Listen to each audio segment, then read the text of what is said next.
مودودی صاحب یہ بہرحال وہ یہ کہتے ہیں کہ میں نہ پرانی راستہ ہوں نہ نئی راستہ ہوں، بیچ کا آدمی ہوں، ان کی تفسیر موجود ہے. ان کے ہاں یہ چیز یہی ایشو ارجلکم کا آیا. اب یہ متعین طور پہ اگر ارجلکم ہے تو کہنا پڑتا کہ پاؤں دھونے کا ہے، شیعوں کے خلاف بات جاتی. انہوں نے بھی یہ لکھا ہے کہ یہ ارجلکم ایک قرت میں یوں بھی آیا ہے اور دوسری قرت میں ارجلکم بھی آیا ہے. گاندھی جی بھی خوش رہے، راضی رہے سرکار بھی.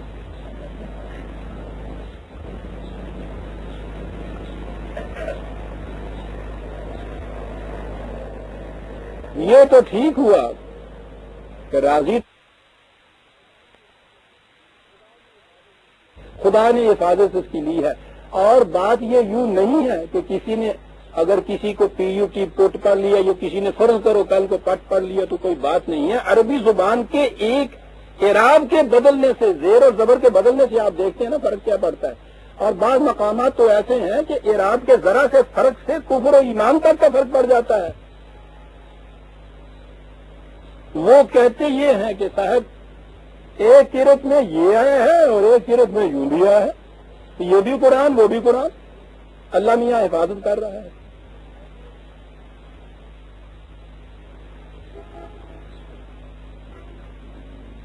بات کیونکہ یہاں سے یوں سامنے آئی تھی عزیزان من، میں نے ضروری سمجھا کہ یہ عرض کر دوں کہ کیا ہوا ہے آپ کے سامنے.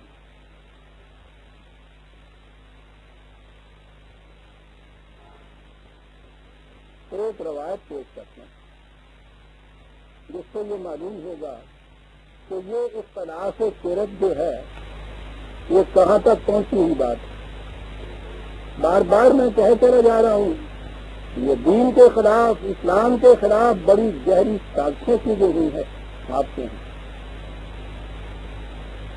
مصیبت یہ ہے کہ سازش کو سازش سمجھ لیا جائے تو وہ کچھ نہیں بگاڑتی. جب خود سازش اہل دین بن جائے پھر کچھ نہیں چھوڑتی. یہ ساری سازشیں آپ کے یہاں آپ کی تاریخ کی بنا پہ ہوئی. تاریخ کو اگر تاریخ نام دے دیں تو، روایات نام دے دیں تو یہ بات ایک ہی ہے. سنیے،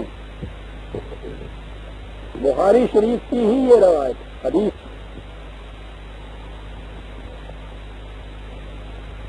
خلاف قرت سے متعلق. سوچیے خلاف قرت کہتے کس کو تھے، یا اس سازش کی بنا پہ ذہنوں میں اس کا تصور کیا دیا گیا ہے. اور پھر ذہن میں رکھیے گا کہ اس قسم کے اختلافات والے سینکڑوں نسخے بتائے جا رہے ہیں. حضرت عمر رضی اللہ تعالیٰ عنہ کہتے ہیں کہ میں نے شام بن حکیم کو رسول اللہ صلی اللہ علیہ وسلم کی زندگی میں سورہ فرقان پڑھتے ہوئے سنا. یہ حضرت عمر بھی مکے کے قریشی ہیں، یہ شام بن حکیم بھی مکے کے قریشی، یعنی ایک ہی جگہ کے رہنے والے ہیں، قریش ہیں. میں نے اس لیے یہ کہا کہ وہاں قبائل میں زبان کے لہجے میں کچھ فرق ہو جایا کرتا ہے. یہ تو ہر جگہ ہے، ہمارے ہاں بھی تو یہ فرق ہوتے ہیں، لہجے میں فرق. عربی یہ مصر والے آج بھی جی سے گاف کی طرح بولتے ہیں، لہجے کا ایک فرق ہے. میں یہ کر رہا تھا کہ یہ قرآن کریم جسے کہتے ہیں عربی مبین میں نازل ہوا، یہ حجاز میں قریش کا جو لہجہ تھا یہ اس میں یہ آیا تھا. دونوں قریشی ہیں، مکی ہیں، ایک لہجہ بھی ان کا ایک ہے. میں اس لیے بار بار دوہرا رہا ہوں کہ یہ نہ کہا جائے کہ کچھ لہجے کا فرق تھا. وہ کہتے ہیں کہ میں نے رسول اللہ صلی اللہ علیہ وسلم کی زندگی میں انہیں سورہ فرقان پڑھتے ہوئے سنا. پوری سورت میں نے ان کا پڑھنا سنا تو وہ بہت سارے الفاظ ایسے پڑھ رہے تھے جو مجھے رسول اللہ صلی اللہ علیہ وسلم نے نہیں پڑھائے. قریب تھا کہ میں نماز ہی میں ان پر حملہ کر بیٹھوں، مگر میں نے بمشکل صبر کیا.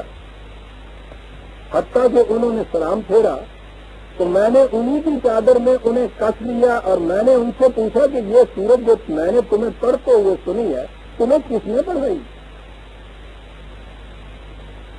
توجہ اس طرف رکھیے عزیزان من. انہوں نے پوچھا کہ تمہیں یہ صورت اس طرح سے کس نے پڑھائی؟ انہوں نے کہا کہ مجھے تو رسول اللہ صلی اللہ علیہ وسلم نے خود اس طرح سے پڑھائی ہے۔ میں نے کہا جھوٹ بولتا ہے، کیونکہ رسول اللہ صلی اللہ علیہ وسلم نے خود مجھے اس کے خلاف پڑھایا جو تو پڑھ رہا ہے، اور میں اس کو کھینچتا ہوا رسول اللہ صلی اللہ علیہ وسلم کی طرف لے کر آ، اور میں نے حضور سے کہا کہ میں نے اس کو سورہ فرقان کو ایسے الفاظ میں پڑھتے ہوئے سنا ہے جو آپ نے مجھے نہیں پڑھائے۔ حضور نے فرمایا انہیں چھوڑ دو، شام پڑھو۔ چنانچہ شام نے اسی طرح رسول اللہ صلی اللہ علیہ وسلم کے سامنے پڑھ دیا جیسا کہ میں نے پڑھتے ہوئے سنا۔ اس پر حضور نے فرمایا کہ یوں ہی تو نازل ہوئی ہے۔ پھر فرمایا عمر اب تم پڑھو۔ چنانچہ جس طرح حضور نے مجھے پڑھائی تھی میں نے پڑھ کر سنایا تو حضور نے فرمایا کہ یوں بھی تو نازل ہوئی ہے۔ خدا کے لیے عزیزان ایمان اس کے اوپر ہنسیے نہیں،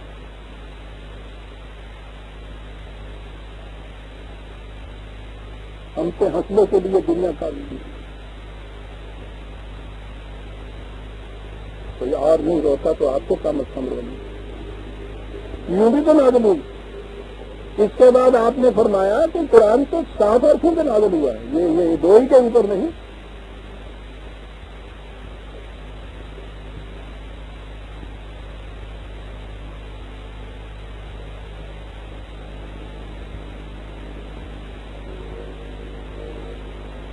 اور آج اگر کوئی دل جلا جس کے دل میں خدا، اس کے رسول، اس کے قرآن کی عظمت ہے، وہ کہہ بیٹھتا ہے کہ یہ ساری روایتیں آپ کے ہاں کی وزن ہے، سازش ہے دین کے خلاف، اس طرح ہے جہد ہے جو ملایا گیا ہے، خدا، اس کا رسول، اس کا قرآن اس سے بہت بلند ہے۔ جس چیز کی حفاظت خدا خود لے لے اس کے اندر تو یہ نہیں ہو سکتا، نہ ہی اس کا رسول یہ کہہ سکتا ہے کہ یوں بھی نازل ہوئی ہے اور یوں بھی نازل ہوئی۔ قرآن نے اپنے من جانب اللہ ہونے کی دلیل یہ دی ہے عزیزان مان، یہ دلیل دی ہے کہ اگر یہ خدا کے سوا کسی اور کی طرف سے ہوتا لوجد فیہ اختلاف کثیرا، اس میں اختلافات کون باتیں، تو یہ اختلافات کی آپ کے یہاں کی بخاری کی حدیثیں جو حضور فرماتے ہیں کہ صاحب یہ بھی نازل ہوا ہے، یہ بھی نازل ہوا ہے، اور اختلاف اتنا بڑا ہے کہ حضرت عمر مسجد میں برداشت نہیں کر پاتے، اس کو چادر میں باندھ کے لے جاتے ہیں کہ پڑھ کیا رہا ہے تو۔ اور اگر کوئی آج یہ کہتا ہے کہ صاحب یہ چیز سازش ہے، خدا کے لیے ان کو الگ کر دیجیے، دہائی مچا دی جاتی ہے کہ پھانسی پہ چڑھا دو، اس کو سولی پہ لٹکا دو، دین میں یہ شخص اتحاد کر رہا ہے، ٹھیک ہے اسے تو سولی پہ چڑھا دو، لیکن اس جعفر پھر جعفری کو کیا کرو گے؟ کتاب المصاحف کو کہاں لے جاؤ گے؟ جعفری کو جواب کیا دو گے جب وہ یہ کہتا ہے کہ میں کوئی اعتراض نہیں کر رہا، میں تو صرف یہ پوچھ رہا ہوں کہ دعویٰ اس کا یہ ہے کہ میرے من جانب اللہ ہونے کی دلیل یہ ہے کہ اس میں اختلاف نہیں ہے، اور یہ ان کے ہاں کی نوٹ متنیز کی کتاب جو ہے وہ بتا رہی ہے کہ کم از کم 100 نسخے سے ایک نسخے میں دوسرے سے 138 بار ایک نسخے میں دوسرے سے اختلاف ہے، تو کہتا ہے میں تو صرف یہ چاہتا ہوں کہ تم تحقیق کر کے اس بات کا کچھ جواب دے دو، اور اس بات کا جواب یہ ہے کہ یہ سب کچھ اسلام کے ساتھ سازش ہے۔ آج اگر مغرب کو مستشرق کرتے ہیں تو اسلام کے پہلے دور کے اندر بھی اس قسم کے سازش کرنے والے کم نہیں تھے، بلکہ انہوں نے تو اعتراف کی سب چیز کی۔ یہ سب کچھ اس لیے کیا گیا ہے کہ جو بنیاد ہے دین کی، اس کی اہتمام کی، اس کی تکمیل کی، اس کی حفاظت کی بنیاد ختم کر دی جائے، حقوق پیدا کر دیے جائے، معاملہ ختم ہوا۔ دین کا تو بنیاد یہ ہے کہ یہ خدا کی کتاب ہے، ہر فن وہی ہے جو حضور نے امت کو دی تھی، قیامت تک کہتے رہے گی۔ یہ بنیاد ہل گئی، دین ختم ہو گیا۔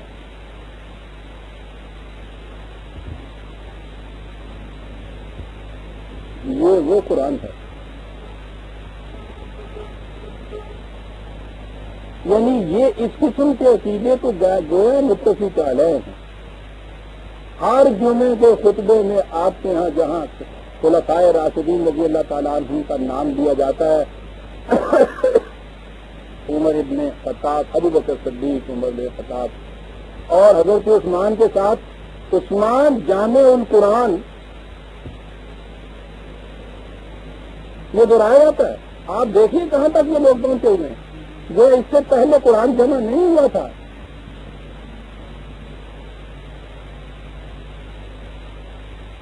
کبھی سوچا نہیں کسی نے کہ یہ ہے کیا چیز؟ اس آج کے کانوں میں ہر کتے میں ڈالا جاتا ہے کہ اس سے پہلے قرآن نہیں لگا ہوا تھا۔ اور پھر انہی روایات کے اندر یہ چیز موجود ہے کہ حضرت عثمان نے جب انہوں نے قرآن جمع کیا، اگر تو یہی چیز جیسا میں نے عرض کیا غلط، انہوں نے جب جمع کیا تو انہیں کی موجودگی میں دوسرے صحابہ نے کہا کہ اس میں یہ چیزیں غلط ہیں۔ آپ نے کہا کہ بعد میں آنے والے خود ٹھیک کر جائیں گے، یا اللہ، یہ جمع ہوا قرآن۔ اسی میں یہ روایت بھی موجود ہے کہ پھر یہ چیزیں جو تھی حجاج بن یوسف نے آخری صدی، پہلی صدی کے آخر میں جا کے 90 کے قریب اس نے قریباً 11 مقامات پر اس کی یہ غلطیاں جو تھیں ان کی تصحیح کی۔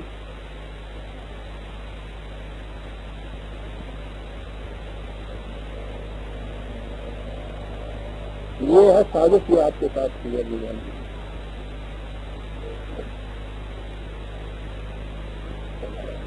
لیکن سازش تو اس وقت تک چلتی ہے جب آپ عقیدت کی آنکھوں سے اس کو مقدس سنتے جائیں، انتقی ملتمت ہاتھ نہ لگائیں، اس کو مقدس بن جاتا ہے نا۔ یہ سارے جتنے تھے جن کی کتابوں میں یہ چیزیں ان کے نام کے ساتھ امام لکھا ہوا رحمۃ اللہ علیہ بھی سچ نہیں کر سکتے۔ عقیدہ یہ ہے آپ کے یہاں کا، یہ اہل حدیث حضرات جو ہیں ان کے ہاں مولانا محمد اسماعیل ان کے صدر تھے جمعیت اہل حدیث سے گزرا والے تھے، ان کی چھوٹی سی کتاب ہے۔ اس میں یہ چیز ہے کہ جس طرح سے جبریل حضور پر قرآن لاتے تھے، اسی طرح سے حضور پر یہ احادیث وہ لائے تھے جو مسلم اور بخاری کے اندر مندرج ہیں، اور اس میں یہ لکھا ہوا ہے کہ ان حدیثوں میں سے کسی ایک کا انکار کرنے والا بھی دائرہ اسلام سے خارج ہو جاتا ہے۔ اور یہ حدیث بھی اس کے اندر ہی ہے جو میں نے ابھی آپ کو پڑھی، آپ کے سامنے جو میں نے ابھی حدیث پڑھی ہے، یہ اس بخاری نہیں ہے۔ قرآن کے جمع کرنے کی حدیثیں، یہ کمیٹی بننے کی حدیثیں، کتنے مختلف نسخے، ان میں یہ اختلاف قرأت، یہ سارا کچھ ان میں، اور انہیں کیا یہ دیا، یعنی ان کے متعلق یہ کرنا کہ صاحب ذرا دیکھ تو لے کہ یہ ٹھیک ہے یا نہیں نا۔ ان میں سے کسی ایک حدیث کا انکار بھی دائرہ اسلام سے خارج کر دیتا ہے آپ کو، تو آپ بتائیے کہ آپ کی اس تاریخ کے اوپر تنقیدی نگاہ ڈال کون سکتا ہے؟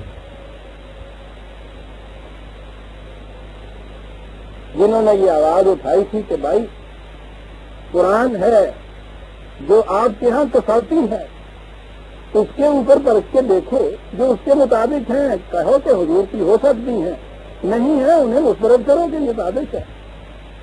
بغداد کی گلیوں میں ان کا خون بہا دیے گئے، اور آج تک یہی ہوتا چلا آ رہا ہے۔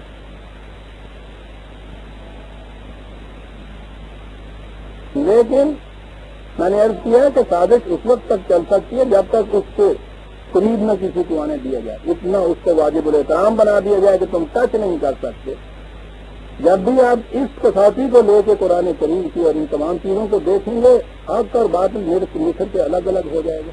قرآن کریم کے سنت یہاں ہماری روایت نہیں ہے، جو کہا جاتا ہے کہ حضرت عثمان کے زمانے میں یہ جمع ہوا، ہمارے یہاں یہ چیز امام ابن حزم کے ہاں کی لکھی موجود ہے۔ حضرت عمر کے زمانے میں وہ لکھتے ہیں کہ تمام بلاد میں، تمام مملکت میں کم از کم 1,00,000 نسخہ قرآن کریم کا مملکت کی طرف سے مصدقہ نکلا ہوا موجود ہے۔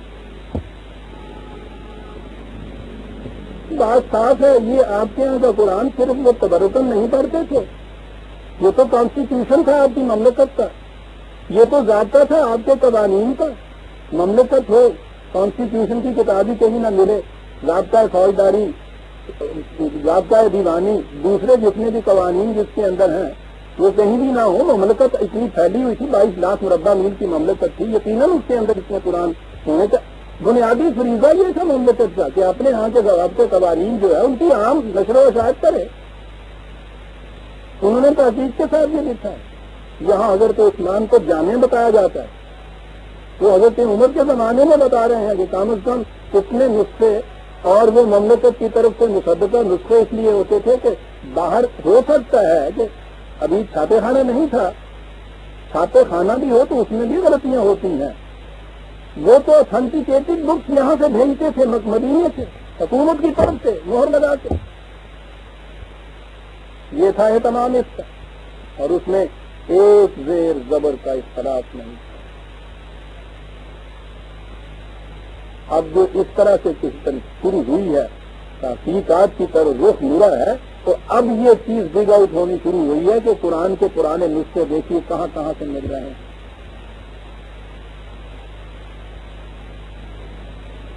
اور جن نے اس دور میں بھی ہمارے ہاں یہ مغرب کے مستشرقین نے یہ کہا کہ ان میں اختلافات جو انہوں نے بیان کیے, جنہوں نے تحقیق کی, تحقیق کے بعد اس دور کے وہ نسخے ان کو ملے جن نے دیکھا کہیں ایک زیر زبر کا فرق نہیں ہے ان کے اندر. جانے مان مذاق ہے, خدا حفاظت کا ذمہ لے اور اس کے بعد کیفیت یہ ہو جائے. اور یہ محض عقیدے کی بات نہیں ہے ہم جو کہہ رہے ہیں کہ اس نے حفاظت کا ذمہ لیا, ہم نے یوں مان لیا. آپ کے ہاں نسخے مرتب وہ باہر آ رہے ہیں, حضرت عثمان کے زمانے کے نسخے باہر آ رہے ہیں, کہیں ایک شوشے کا فرق نہیں.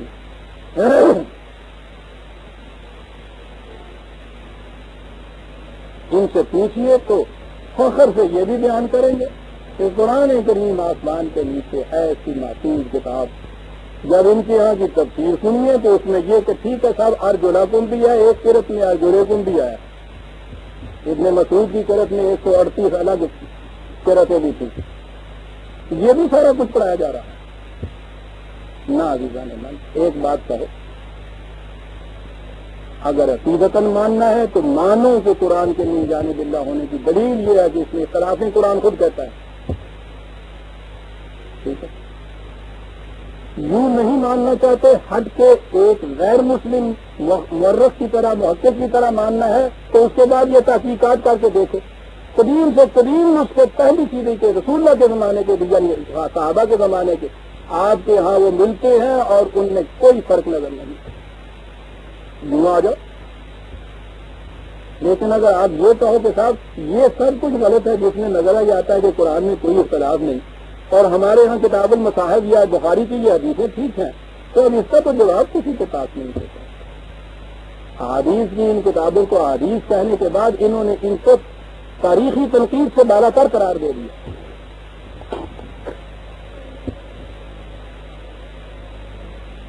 قیامت ہمارے ہاں ہوئی ہے کہ محدث جو تھے انہوں نے تو کہا ہی کہ قال رسول اللہ صلی اللہ علیہ وسلم, حالانکہ انہوں نے بھی یہ احتیاط کی تھی کہ پہلے کہا کہ رسول اللہ نے یوں فرمایا اور آخر میں کہا کہ او کما قال رسول, یوں یا جیسے حضور نے فرمایا.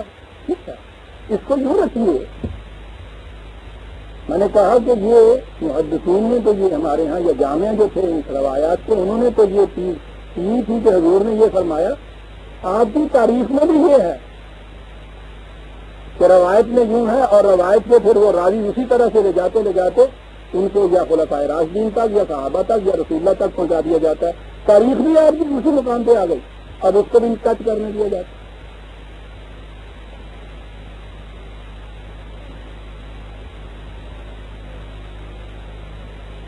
عزیزان ایمان,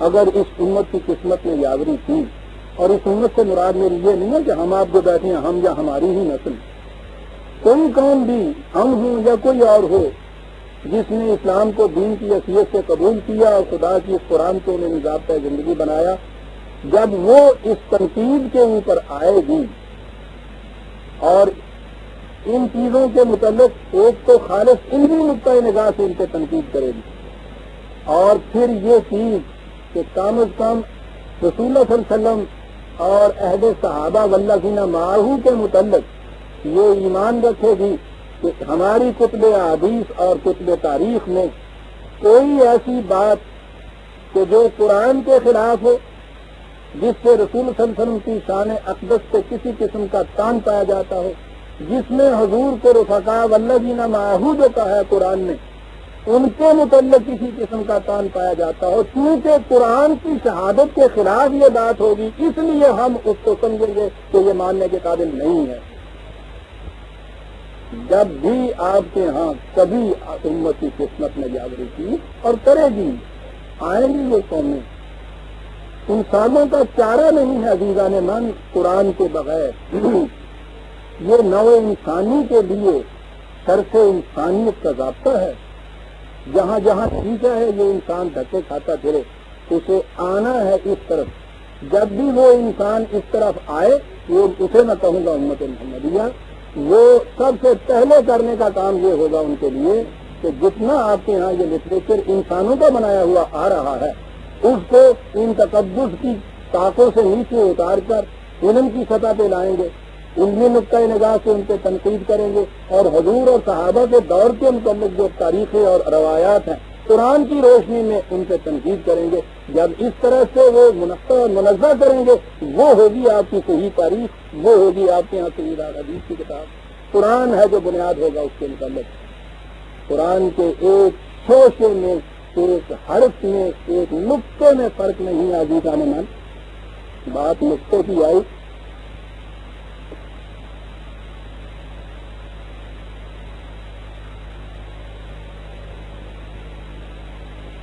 مجھ سے پوچھا گیا ہے کہ قرآن کا انگریزی ترجمہ کس کا اچھا ہے، تفسیر کس کی اچھی ہے، اور یہ حدیث کی کون سی کتاب اچھی ہے۔ عزیزان من، وہ تو آپ کے عقیدے کے مطابق ہوگی، اس کو آپ دیکھ لیجیے گا۔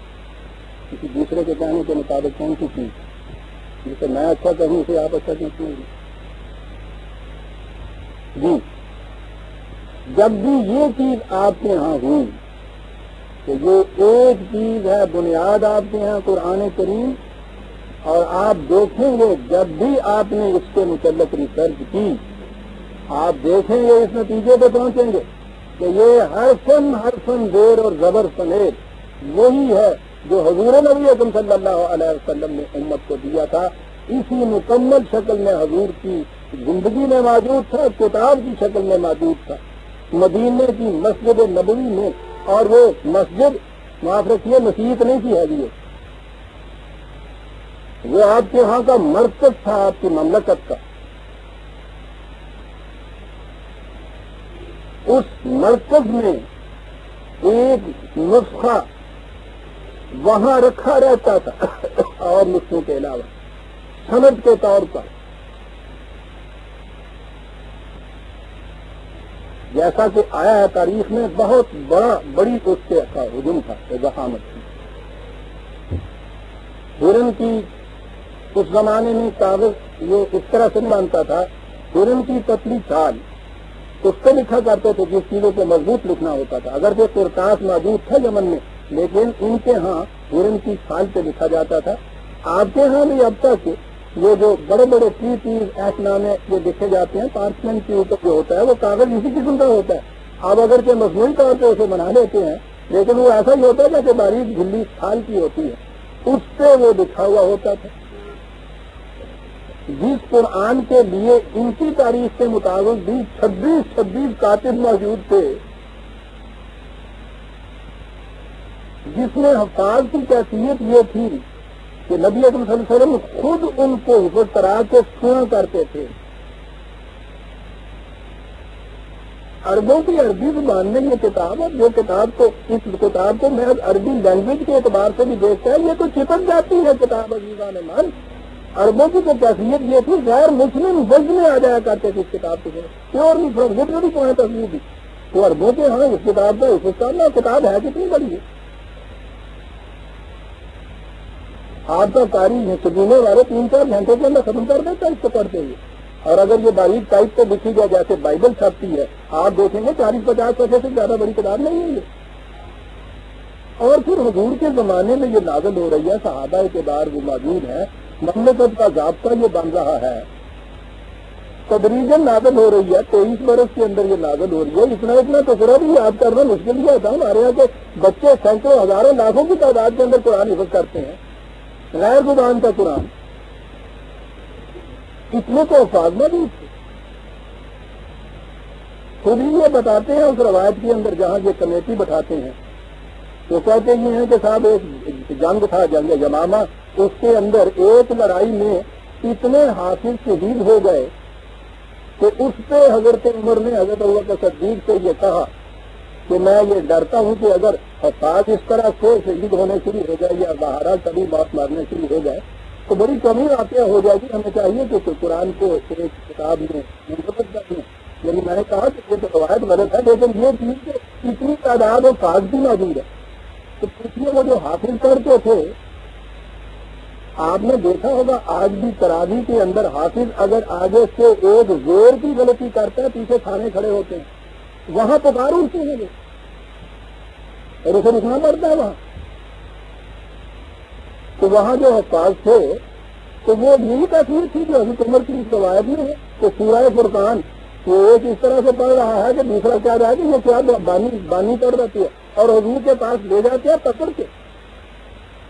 سوچیے تو صحیح یہ چیزیں جب اس طرح سے آپ اپنے اس لٹریچر پہ غور کریں گے عزیزان من، پھر حقیقت آپ کے سامنے آئے گی.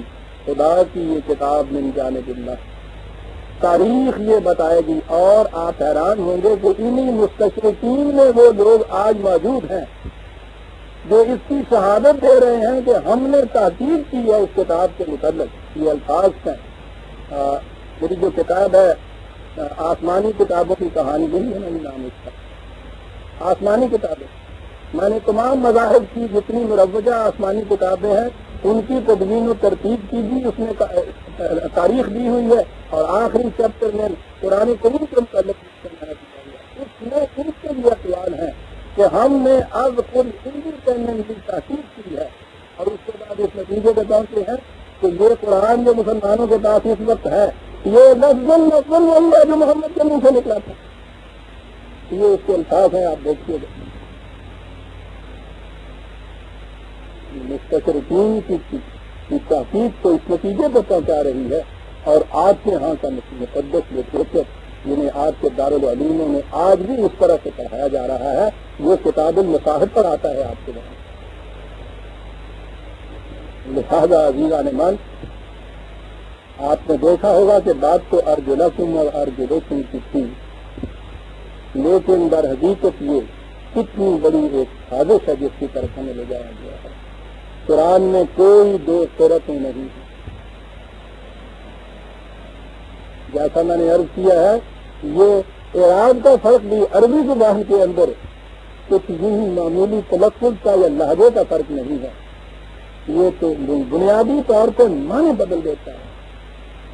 یہ فرق بھی نہیں ہے. اور پتہ کیا کیا کچھ اس کے خلاف کہا گیا ہے. ایک راہ چلی تھی اور آج بھی ان کو دہرایا بھی ہے مودودی صاحب نے بھی کہا کہ عربی زبان شروع سے ہی جب تو یہ بنی تھی اس میں نقطے ہوتے ہی نہیں تھے. یا اللہ ٹھیک ہے انگریزی زبان میں اگر کہہ لیجیے تو ٹھیک ہوگا کہ نقطے ہوتے ہی کس سے آئی تو جو ہوتے کسی ان کو نقطے نہ بھی ہوں تو ان کی شکل کچھ بتا دیتی ہے. یہ عربی زبان کو آپ دیکھیے جس نے بھی ابتدان اس زبان کو ایجاد کیا ہے، الف تو رہ گیا نا الگ، بے تے سے نقطے اٹھا دیجیے ان میں سے ریل میں، اور یہ تینوں لکھے ہوئے یہاں رکھ لیجیے اور پھر انہیں پڑھیے تو یہ کیا ہے. یعنی آپ اسے دے کہیں گے نہ کہیں گے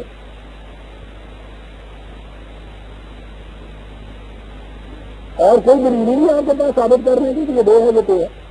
کہاں جا کے فرق اس کا معلوم ہوگا اور کہاں فیصلہ ہوگا جب آپ ایک کے نیچے ایک نقطہ دے دیں گے وہ تیسرے کو دو نقطے دیں گے پھر بات ہو جائے گی کہ دے ہوتے. یعنی یہ زبان ایسی سی ابتدا میں کہ یہ صرف نقطے تھے جہاں سے دے اور تے اور تے ہوتی تھی. دے تے کوئی نہیں چلیے آگے. جیم ہے پڑھیے بغیر نقطوں کے، دال زال، رے زے، سین سین، سواد دواد، توئے زوئے، این غین، پڑھیے بغیر نقطے. یعنی اس زبان کا ایجاد کرنے والا یہ مینٹل ہاسپٹل سے بھاگ کے آیا ہوا تھا. تو اس نے یہ تو یوں لکھنا شروع کیا، اور جس چیز سے دو اور پے میں فرق ہونا تھا، ایک نے بے باندھنا تھا، ایک نے پے باندھنا تھا، ایک نے پے باندھنا تھا، یہ نہیں کہ اس نے نہیں لکھے، کہا ہے ایجاد ہی نہیں کیے اس نے۔ اچھا جی، اور پھر یہ کہ جب قرآن کریم نازل ہوا تو اس زمانے میں بھی نقطے نہیں ہوتے تھے، یہ جو پہلے ہی حرف لفظ ہے اس کے اندر حمد جو ہے، یہ حمد بھی ہو سکتا ہے تعریف کے معنی، یہ جمد بھی تو ہو سکتا ہے جمی ہوئی برف کے معنی، یہ خمد بھی تو ہو سکتا ہے خاطر کے معنی،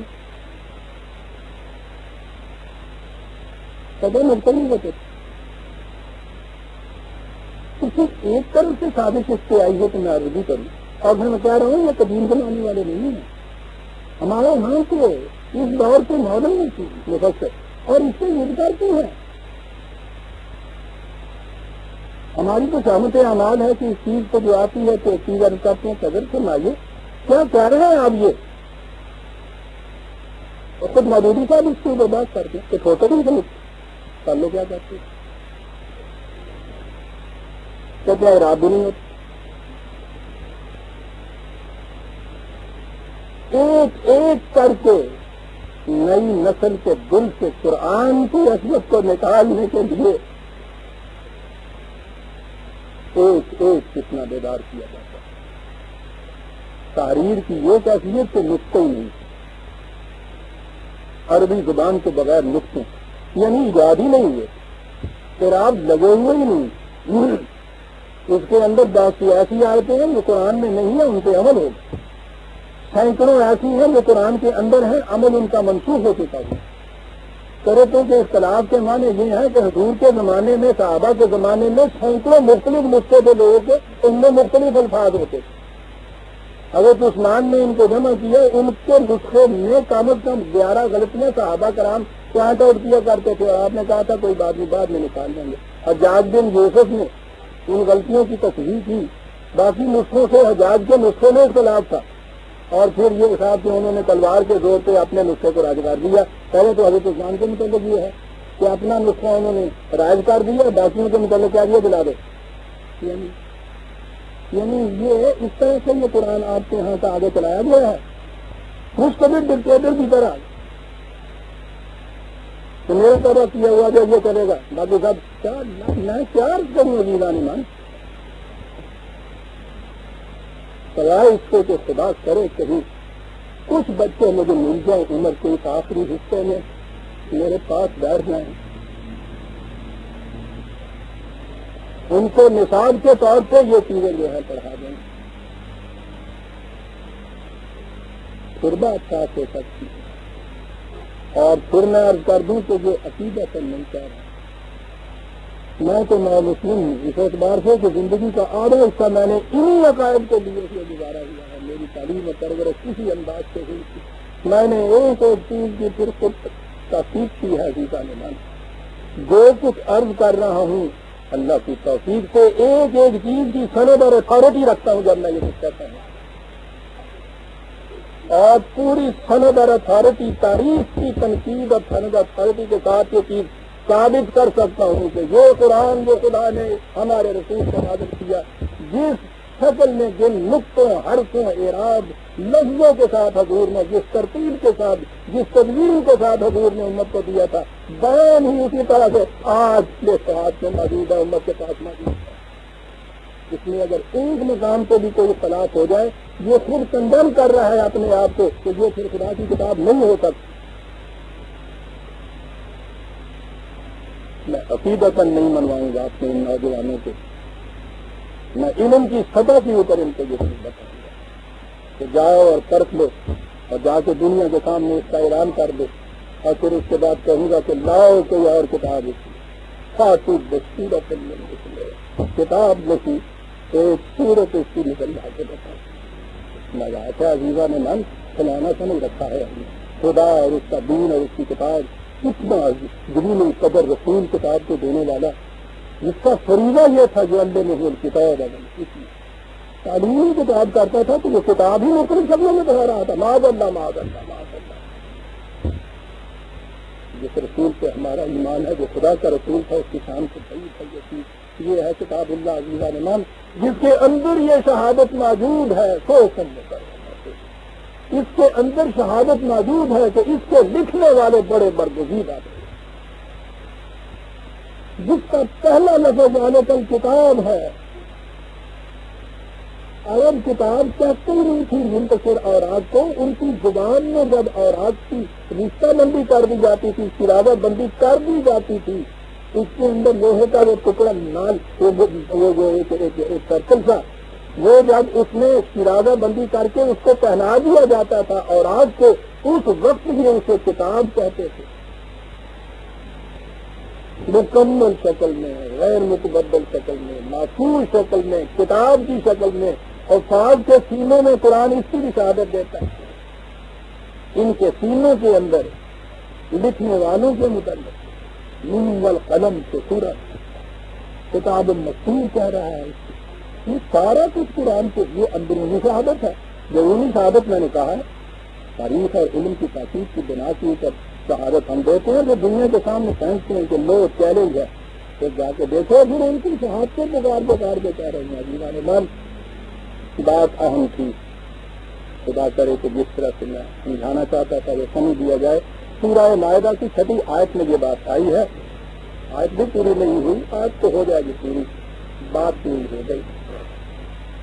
ربنا تقبل منا انك انت السميع العليم